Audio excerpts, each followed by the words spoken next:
Hola a todos, hoy día vamos a desarrollar la sesión de planificación en la educación clínica. Bueno, como vemos en esta imagen de una pintura muy conocida, ¿cierto? Esta nos evoca lo que es la clínica, que es todo lo que hacemos al lado de la cama del enfermo, los diagnósticos, anamnesis, examen físico para el adecuado cuidado del enfermo. La siguiente imagen nos habla de lo que es la educación en este caso, que se refiere a todas las estrategias por medio de las cuales se transmiten conocimientos, actitudes y habilidades, en este caso en el contexto hospitalario. ¿Cuáles son los objetivos de esta breve sesión? Es que ustedes puedan valorar la importancia de lo que es la planificación en la enseñanza clínica, conocer los pasos para planificar una actividad de enseñanza clínica, aplicar estos conceptos en distintos contextos en que ocurre la enseñanza clínica y finalmente conocer algunas herramientas que nos van a permitir planificar mejor los espacios de aprendizaje. De donde partimos, inicialmente tenemos que tener en claro algunos conceptos que nos van a permitir diseñar de adecuada forma actividades con nuestros estudiantes. En primer lugar, la existencia de un currículum, el perfil de egreso, las competencias a desarrollar y los resultados de aprendizaje. En primer lugar, el currículum, ¿cierto?, que es una experiencia educativa planificada, la cual obedece a un contexto histórico determinado y que se va adecuando dependiendo de las necesidades del entorno y de la propia institución.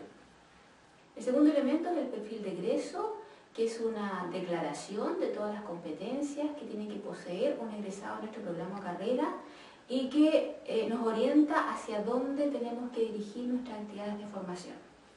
El tercer elemento que ustedes van después a profundizar de mejor manera es la competencia, que se refiere a todos esos conocimientos, habilidades y actitudes que deben desarrollar los estudiantes y que les permite resolver problemas complejos en un ambiente determinado.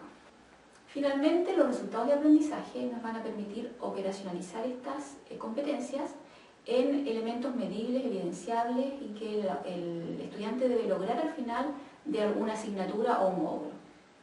En esta lámina podemos ver un modelo de planificación de actividades de aprendizaje que es bastante utilizado en educación médica, que se denomina ADI, que es por las iniciales de cada una de las fases que lo componen, y que se refiere a que primero tenemos que realizar un análisis del contexto, realizar el diseño de lo que vamos a realizar, hacer un desarrollo, una implementación y una evaluación final de nuestro programa.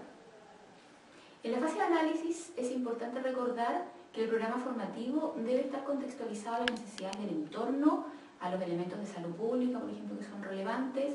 También tiene un marco institucional en el cual se desarrolla y finalmente recordar que debemos considerar las condiciones de nuestros estudiantes. ¿Quiénes son ellos?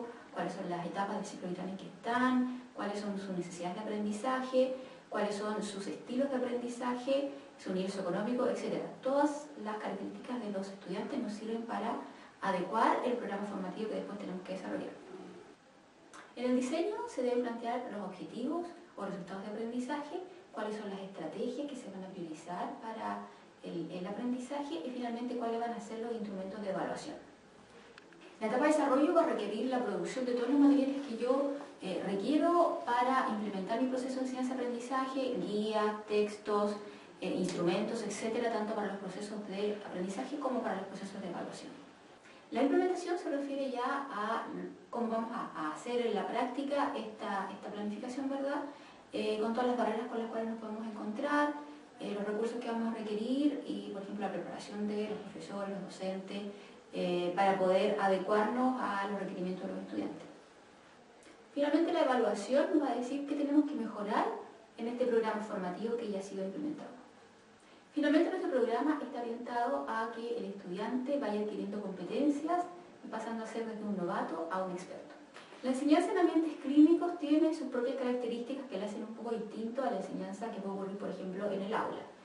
Se fundamenta en principios más relacionados con el constructivismo, ¿cierto?, en que el estudiante va construyendo su propio aprendizaje.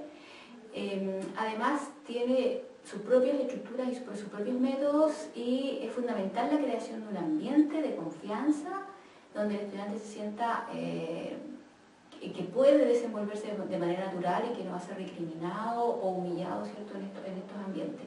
Y también los instrumentos de evaluación y las formas de evaluar son distintas a otro tipo de ambiente educativo. Bueno, aquí podemos ver otras características, ¿cierto?, de lo que es la enseñanza clínica, que como se fundamenta, como decíamos, en el constructivismo, va a requerir muchos otros métodos, ¿cierto?, como por ejemplo el modelaje del docente va a ser muy importante, la actividad de andamiaje, el feedback efectivo, que son estrategias que van a ir viendo en el transcurso de este curso. Además, tradicionalmente contamos, ¿cierto?, con dos ambientes fundamentales que son la enseñanza al lado de la cámara del paciente o la enseñanza en ambientes ambulatorios, pero también últimamente ha entrado con fuerza la enseñanza en medios comunitarios que permiten al estudiante poder desenvolverse en un medio que va a ser importante en su práctica futura. La enseñanza en el ámbito clínico tiene muchos desafíos para los docentes o tutores clínicos, que probablemente ustedes han experimentado, ¿verdad? Hay poco tiempo, muchas veces no tenemos las competencias necesarias, se debe poner antes de los aprendizajes las necesidades de los pacientes, por lo tanto no podemos desatender la atención de los pacientes, a veces los casos son muy complejos, no hay espacios adecuados, se mezclan estudiantes de distintos niveles, de distintos cursos, con internos, con estudiantes de posgrado. Entonces la situación puede volverse un poco caótica si es que no contamos con adecuados medios de planificación y la posibilidad de implementar estrategias definidas para la enseñanza en estos ambientes. Ahora, si pensamos en nuestro modelo ADI, ¿cierto?, de planificación de la enseñanza médica, podemos decir que es importante, por ejemplo, hacer un nuevo análisis de cuál es el contexto en que estamos realizando la enseñanza clínica. Cuáles van a ser los elementos de contexto que nos van a ayudar y que van a ser necesarios de revisar, y cómo generamos un buen ambiente de aprendizaje para nuestros estudiantes, que es un elemento central para el adecuado resultado de nuestro proceso. También dentro de lo que son los elementos del diseño, puede ser que nosotros no hayamos participado en la elaboración del programa de estudio, por lo tanto va a ser muy importante conocer, ¿verdad?, cuál es el sílabus de la asignatura, cuáles son las competencias, los objetivos de aprendizaje que se han planteado, cuáles son las tareas, ¿verdad?, y estrategias de aprendizaje que nos proponen, pero quizás necesitan adecuarse al medio clínico en que estamos. También considerar que el medio clínico es un lugar privilegiado para que los estudiantes puedan desarrollar no solamente competencias específicas, sino también competencias genéricas, ya como habilidades de comunicación, pensamiento crítico, habilidades de relación interpersonal, etc. Una herramienta que puede ser muy útil para la planificación del aprendizaje en el contexto clínico es el contrato de aprendizaje. ¿Qué es el contrato de aprendizaje? Es como un contrato cualquiera, ¿verdad?, por el que se establece entre el estudiante y su docente, en el cual vamos a establecer cuáles son nuestros objetivos, ¿verdad?, las estrategias por las cuales vamos a lograr aquellos objetivos, las tareas a las cuales nos vamos a comprometer tanto el alumno como el estudiante y cómo se va a evaluar. ¿Qué nos permite el contrato de aprendizaje? Fundamentalmente favorecer la autonomía del estudiante y el aprendizaje autodirigido, que es algo que nos interesa desarrollar tanto en alumnos de pregrado como de posgrado. Es más útil en los alumnos de últimos años porque ya son mucho más autónomos y fundamentalmente en la formación de residentes. Aquí podemos ver un ejemplo de un formato de un contrato de aprendizaje.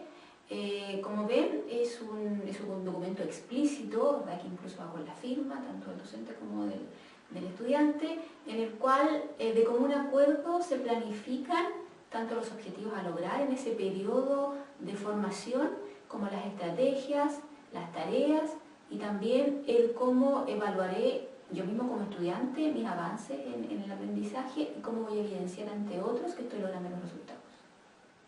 Otra herramienta importante para la educación clínica son las sesiones de tutoría, ¿ya?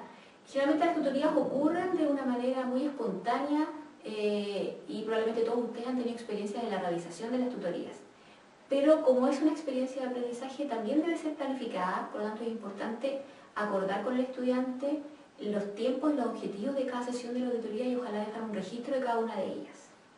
Entonces tenemos que tener claro que la tutoría tiene una estructura, ¿ya? Es la que deberíamos seguir y para esto deberíamos planificarla. En la tutoría, como decíamos, ocurre un intercambio, ¿verdad?, en que el estudiante expone cuáles son sus problemas de aprendizaje, el tutor lo orienta, ¿verdad?, a cómo reforzar algunos temas pero la idea es que las propuestas de cómo abordarlo y qué estrategias utilizar para seguir aprendiendo surjan desde el propio estudiante. La sesión de tutoría es un elemento muy valioso para la enseñanza clínica y aquí lo que se pretende es que el estudiante primero concuerde cuál es el problema, pueda fundamentar el problema que presenta, ¿cierto?, en su aprendizaje, el tutor pueda dar sus aportes, pero en un sentido muy genérico, no responder específicamente a las preguntas que el estudiante trae, y que finalmente sea una instancia para aprender de los errores en un contexto cuidado y reglado, ¿ya? Es súper importante que al final de los procesos de tutoría exista una evaluación tanto del estudiante como del docente para ir mejorando este proceso en sucesivas tutorías. Y ahora les invito a que puedan integrar estos conocimientos en su práctica docente clínica. ¿Cómo pueden empezar a planificar o incorporar estos elementos en la planificación? Es lo que van a hacer en el día a día.